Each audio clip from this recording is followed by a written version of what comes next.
कृष्ण कहते हैं, इंसान का मुश्किल वक्त उसके लिए एक दर्पण की तरह होता है जो मेरी राजकुमारी का दर्शन हमें करवाता है। वह दिन मत दिखाना कान्हा कि हमें खुद पर गुरूर हो जाए। अपने दिल में इस तरह रखो कि जीवन सफल हो जाए। इस संपूर्ण ब्रह्मांड में ऐसी कोई शक्ति नहीं है जो मनुष्य का अपमान कर सके, क्योंकि इंसान की ख्वाहिशें समंदर जैसी होती हैं जो कभी भी पूरी नहीं हो सकती है। अगर कोई इंसान हमारे साथ बुरा कर रहा है तो उसे करने दो, उसका कर्म है और समय उसके कर्म का फल उसे जरूर देगा। लेकिन हमें कभी भी किसी के साथ बुरा नहीं करना चाहिए, क्योंकि यही हमारा धर्म है, क्योंकि उसे हमारी सब खबर है।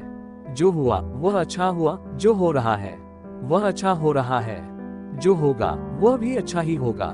तुम भूत का सामान न करो, भविष्य की चिंता ना करो, वर्तमान में जियो। श्री कृष्ण कहते हैं, यदि आप जीवन में शामिल होते हैं तो आपको उद्यमशीलता का प्रयास करने में कभी डर नहीं लगना चाहिए, क्योंकि जब आप प्रयास करते हैं तो आपकी शुरुआत सुनने से नहीं बल्कि आपके अनुभव से होता है। जिंदगी में हमेशा मौकों का आनंद लेना चाहिए, लेकिन किसी के आदर्श को नहीं। श्री कृष्ण कहते हैं, इस दुनिया में इंसान किसी भी रूप में बड़ा नहीं होता, बल्कि इंसान के पीछे जो ताकत लगाता है वो बहुत बड़ा होता है। मनुष्य अपने हृदय से जो दान दे सकता है वह अपने हाथों से नहीं दे सकता, और मौन होकर जो कह सकते हैं वो हम अपने शब्दों से नहीं कह सकते। अंत काल में जो मनुष्य मेरा स्मरण करता है, देह त्याग करता है, वह मेरी शरण में आता है।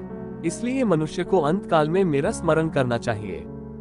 जिस व्यक्ति के पास संतुष्टि नहीं है, उसे कितना भी मिल जाए वह असंतुष्ट ही रहेगा। श्री कृष्ण कहते हैं, जिस व्यक्ति को आपकी कद्र नहीं, उसके साथ रहना से अच्छे हैं आप अकेले रह रहे हैं। यदि आप किसी के साथ मित्रता नहीं कर सकते हैं तो उसके साथ शत्रुता भी नहीं करनी चाहिए।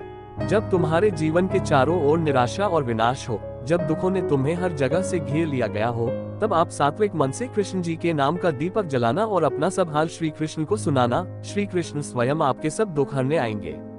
तुम उसके लिए शोक मत करो जो शोक करने योग्य नहीं है। बुद्धिमान व्यक्ति ना जीवित है और ना ही मृत व्यक्ति के लिए शोक मनाते हैं। मनुष्य का जीवन केवल उसका कर्म उपदेश है। जैसा कर्म होता है वैसा ही जीवन होता है। क्रोध की अवस्था में ब्रह्मांड का जन्म होता है। ब्रह्मांड बुद्धि को नष्ट कर देता है, व्यक्ति का पतन हो जाता है। प्यार और तकदीर कभी साथ नहीं रहते, क्योंकि जो तकदीर में होता है हमें कभी प्यार नहीं होता, और हमें प्यार हो जाता है वह तकदीर में नहीं होता। श्री कृष्ण कहते हैं, खाली हाथ आया, खाली हाथ वापस चला गया। आज जो तुम्हारा है कल किसी और का होगा, परसों किसी और का होगा। तुम जिसे अपना समझकर मगन हो रहे हो, बस यही तुम्हारे दुखों का कारण है। श्री कृष्ण कहते हैं, इस संपूर्ण ब्रह्मांड में ऐसी कोई शक्ति नहीं है जो मनुष्य का अपमान कर सके, क्योंकि इंसान की ख्वाहिशें समंदर जैसी होती हैं जो कभी भी पूरी नहीं हो सकती है। श्री कृष्ण कहते हैं, इंसान का मुश्किल वक्त उसके लिए एक दर्पण की तरह होता है जो मेरी राजकुमारी का दर्शन हमें करवाता है। वह दिन मत दिखाना कान्हा कि हमें खुद पर गुरूर हो जाए। अपने दिल में इस तरह रखो कि जीवन सफल हो जाए। इस संपूर्ण ब्रह्मांड में ऐसी कोई शक्ति नहीं है जो मनुष्य का अपमान कर सके, क्योंकि इंसान की ख्वाहिशें समंदर जैसी होती हैं जो कभी भी पूरी नहीं हो सकती है। अगर कोई इंसान हमारे साथ बुरा कर रहा है तो उसे करने दो, उसका कर्म है और समय उसके कर्म का फल उसे जरूर देगा। लेकिन हमें कभी भी किसी के साथ बुरा नहीं करना चाहिए, क्योंकि यही हमारा धर्म है, क्योंकि उसे हमारी सब खबर है। जो हुआ वह अच्छा हुआ, जो हो रहा है वह अच्छा हो रहा है, जो होगा वह भी अच्छा ही होगा। तुम भूत का सामान न करो, भविष्य की चिंता ना करो, वर्तमान में जियो। श्री कृष्ण कहते हैं, यदि आप जीवन में शामिल होते हैं तो आपको उद्यमशीलता का प्रयास करने में कभी डर नहीं लगना चाहिए, क्योंकि जब आप प्रयास करते हैं तो आपकी शुरुआत सुनने से नहीं बल्कि आपके अनुभव से होता है। जिंदगी में हमेशा मौकों का आनंद लेना चाहिए, लेकिन किसी के आदर्श को नहीं। श्री कृष्ण कहते हैं, इस दुनिया में इंसान किसी भी रूप में बड़ा नहीं होता, बल्कि इंसान के पीछे जो ताकत लगाता है वो बहुत बड़ा होता है। मनुष्य अपने हृदय से जो दान दे सकता है वह अपने हाथों से नहीं दे सकता, और मौन होकर जो कह सकते हैं वो हम अपने शब्दों से नहीं कह सकते।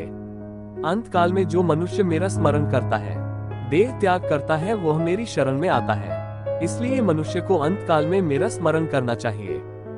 जिस व्यक्ति के पास संतुष्टि नहीं है, उसे कितना भी मिल जाए वह असंतुष्ट ही रहेगा।